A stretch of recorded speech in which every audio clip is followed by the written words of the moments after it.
Hey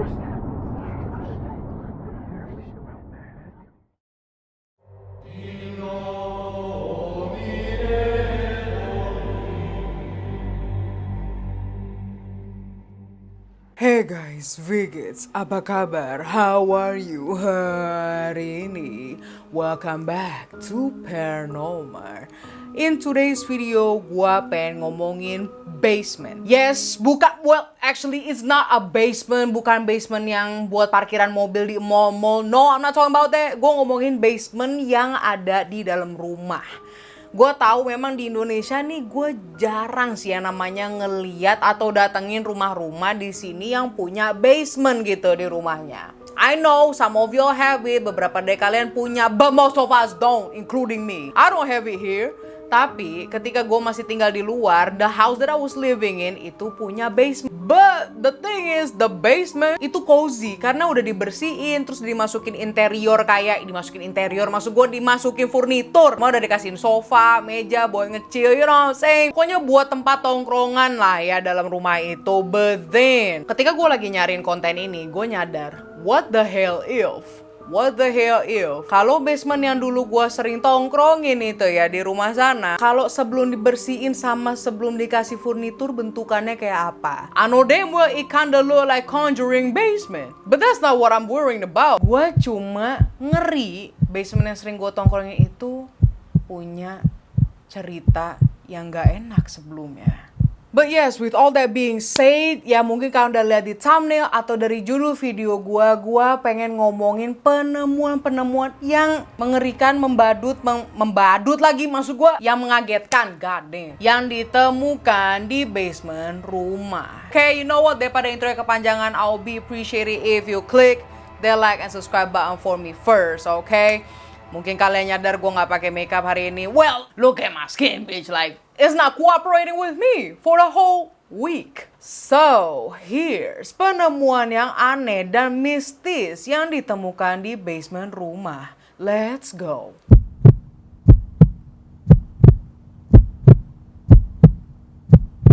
First of all, so back then pada 23 Agustus tahun 2017, polisi New York di bagian keamanan dalam lingkungan mendapatkan sebuah kabar, nggak sebuah sih, banyak kabar dan report dari masyarakat-masyarakat yang tinggal di kota LaGrangeville. So basically reportnya itu sama. Semua masyarakat di situ kayak ngadu gitu loh ke polisi bagian keamanan lingkungan bahwa mereka itu melihat dan ngegap beberapa kali ada aktivitas yang suspicious, mencurigakan di rumah Mr. Joshua.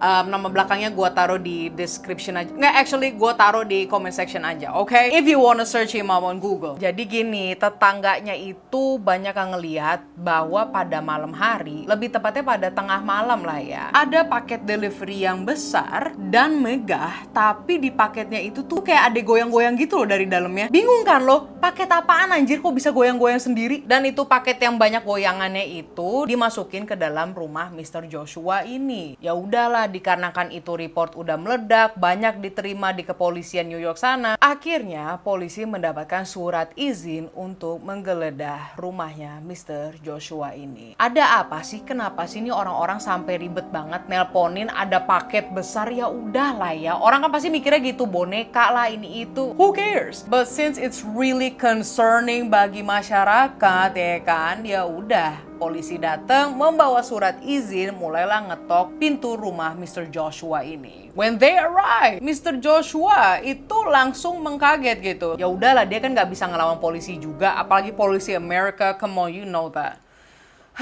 Ya udah, mulai digeledah, mulai dari ruang tamu, toilet umum, kamar atas, kamar bawah, dapur, this and that. Akhirnya polisi ini mau menggeledah bagian basement.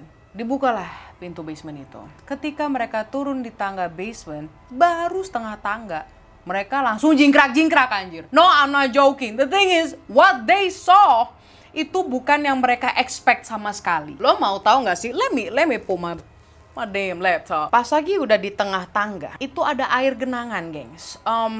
Literally air genangan. Apakah ini ada bocor, banjir? No. Mr. Joshua telah membuat basementnya menjadi kolam berenang. Actually, bukan. Kolam ikan hiu. Hiunya nggak cuma satu, gengs. Ada 7.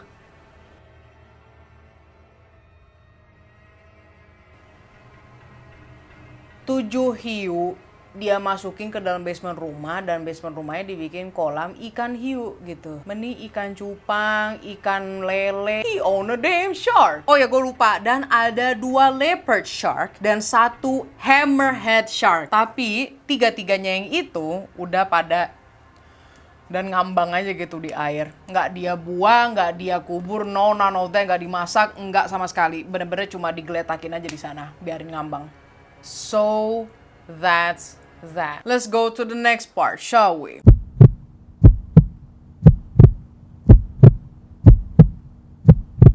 Jadi ada sebuah keluarga nih ya, namanya adalah keluarga Farla. Mereka pindah ke rumah yang gayanya itu Victorian banget, which I personally love it. I love gothic houses. Letak rumahnya itu ada di Shropshire. Lebih rinci lagi, ini ada di Inggris bagian barat. So yes, ini back then pada tahun 2007. Di hari pertama, keluarga Farla menyadari bahwa ini rumah ada satu spot ubin, yang ubinnya itu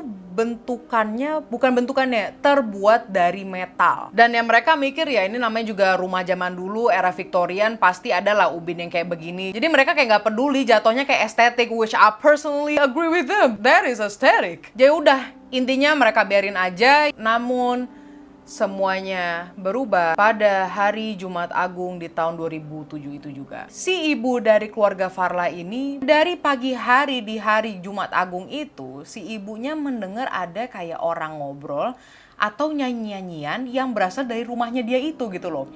Ketika dia cari sumbernya, ternyata itu suara berasal dari ruang yang ada ubin metalnya itu. Mind you, ubinnya itu kayak cuma satu spot gitu loh, bukan kayak satu ruangan dari ubin metal, nggak cuma satu spot doang gitu. So she knows that ini kayaknya aneh sih nih, maksudnya apalagi yang tadinya dia nggak merasa terganggu, jadi merasa aneh gitu ngeliatin bahwa ada ubin metal itu, cuma satu spot doang. So, with all that being said, dengan sekuat tenaga, si ibu keluarga Farla ini mencoba untuk mengangkat ubin metal itu. Dan pas diangkat ternyata ada bolongan besar. Dia langsung nyalain senter dan ditemukan bahwa di bawah itu ada akses ruangan basement. Okay, I'm not done yet, gue belum selesai. Akhirnya sang suami ini terjunin dirinya ke dalam lubang itu, karena pas lagi disenterin kelihatannya kayak, oh gue masih bisa tuh, maksudnya nyemplung ke sana, nggak bakal kayak jatuh kemana-mana gitu loh. Ternyata pas si bapaknya udah nyampe di bawah,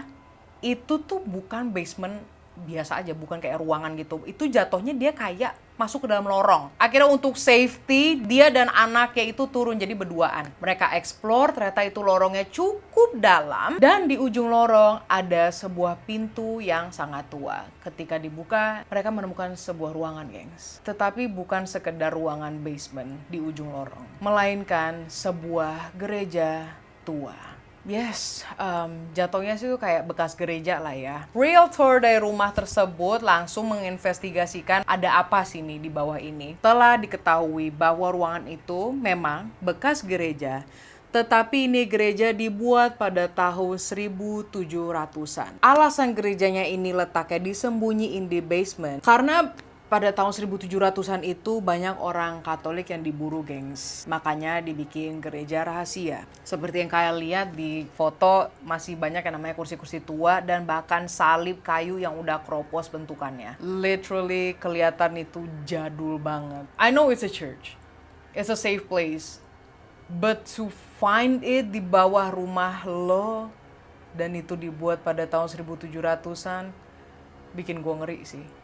Now the scary part is, semenjak itu basement dibuka, keluarga Farla jadi sering dihantuin. Sebenarnya ini ada cerita kelanjutannya tentang keluarga Farla, tapi gue bakal bikin di konten selanjutnya, karena lumayan panjang cerita mereka dihantuinnya tuh kayak gimana. Untung gak gue bikin videonya hari ini, karena I'm really scared right now. Okay, next.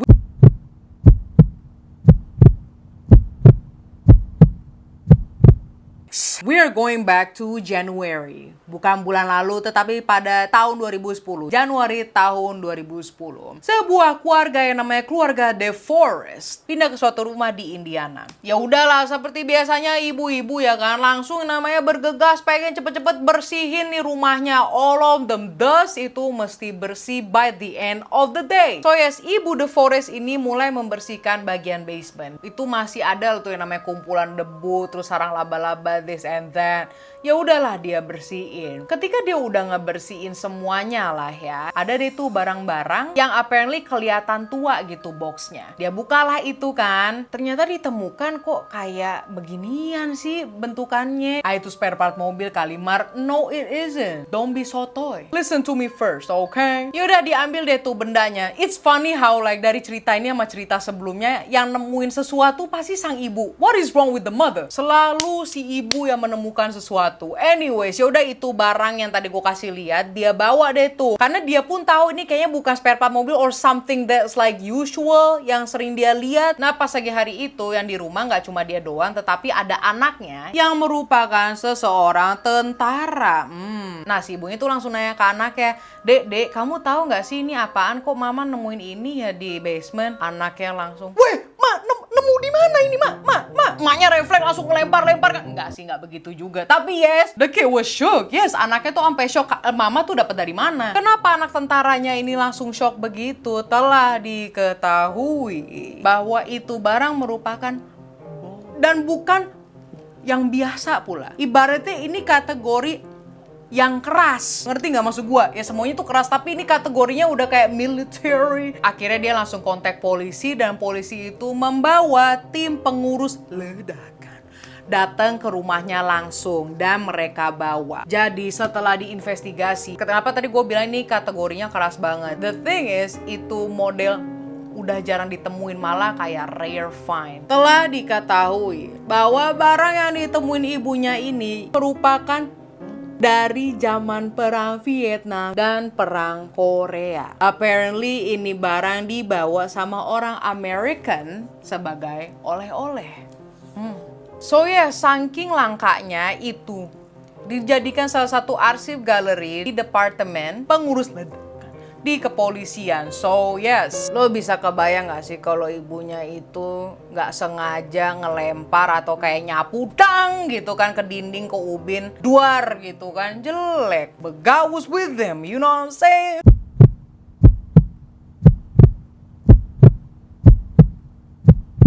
Selanjutnya, so basically penemuan di basement yang di bagian ini itu berasal dari Phoenix, Arizona. Lebih tepatnya berada di tengah-tengah kota Phoenix. Jadi di sana itu ada namanya restoran Henny's. Dan ini restoran merupakan restoran yang terkenal karena dia nih bukanya sampai tengah malam. Imagine that, bro. Anyways, Henny's ini sebenarnya gak cuma restoran doang. Sebelumnya ya, I'm talking about, Henny's merupakan department store. Ibaratnya kayak Sogonya atau Ramayananya Arizona. Tetapi mereka mengalami kebakaran yang hebat, dimana ya gedungnya udah gak sebagus dulu. But regardless, mereka tetap perbaikin gedungnya. Dan dijadiin restoran aja. I'm talking about bukan seluruh gedung departemen Henny's-nya itu jadi restoran yang besar banget. Enggak, mereka tuh cuma ngambil bagian luarnya aja gitu loh, sebagian kecil. And when I say itu gedung diperbaikin setelah bakaran, bukan berarti itu jadi bagus atau jadi megah lagi kayak sebelumnya. Bener-bener perbaikannya itu cuma kayak dibersihin, atau kalau ada yang keropos dindingnya ya kayak ditambelin lagi kayak begitu loh. Bagian gedung yang gak kesentuh sama restorannya itu bener-bener serem, gengs. Gak ada orang sama sekali di sana. Literally gelap. And apparently gedung yang gak dipakai sama restorannya Henny's itu dibilang haunted. Karena udah beberapa kali pegawai-pegawai restoran Henny's telah melihat ada sesuatu yang mistis mondar-mandir di bagian gedung yang tak tersentuh itu. Mereka ada basementnya, gengs. Of course. Tetapi ini bukan basement buat parkiran mobil. Literally cuma kayak basement aja gitu. Cuma gak tahu gimana di basement itu ditemukan ada sebuah tempat, ada satu spot di mana ada beberapa boneka yang berjejer di belakang meja, dan itu boneka yang berjejer merupakan representasi dari lukisan Leonardo da Vinci Last Supper. yaitu Yesus bersama disciples-nya. Maksud ada boneka di bawah basement Henny's itu belum ditemukan kenapanya, begitupun juga kenapa mereka mesti menjadi representasi Yesus dengan disciples-nya seperti di lukisan Last Supper. Pokoknya nobody knows siapa yang naruh boneka itu. Dan lo bisa lihat sendiri bentukan bonekanya kok nggak friendly gitu, malah mengerikan. Bagi orang-orang yang tahu akses masuk ke dalam basement, I'm talking about masuk ke dalam basement dan tahu tempatnya si boneka-boneka itu ada di mana, kalian tuh bisa ngunjungin dan uji nyali di sana, toh nggak ada yang ngejaga. Tetapi what the locals said, orang-orang lokal bilang, jangan lupa untuk memberikan koin atau melempar koin ke atas meja boneka-boneka tersebut. So,